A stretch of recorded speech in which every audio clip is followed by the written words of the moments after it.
But there are other functions that you could use to remove the missing values if there are any. So those I'm just going to give you here because you will come across this in real life. You can just, I think it's always good just to drop according to the columns, but sometimes there is when you just want to drop the entire row, which is also fine. So to do that, you can just put the name of that column and then say drop NA, and then it will drop that entire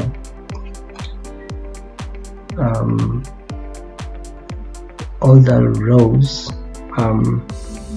that have missing values in G1. If you want to drop the all the rows with the missing values in the entire data set, then you can just say grades dot drop NA, and to just drop all those rows. So the other thing that I'll just go through before we move on is say you just don't want to drop them, you actually want to fill them with a particular value.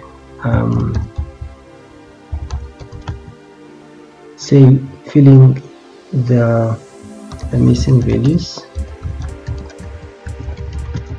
with a value. So the way that you could do that, you can just say grades, and we just comment this. You can just say grades. Again, if you want to do that according to a particular column, so you can do that and say you can say fill NA and then give it a 0.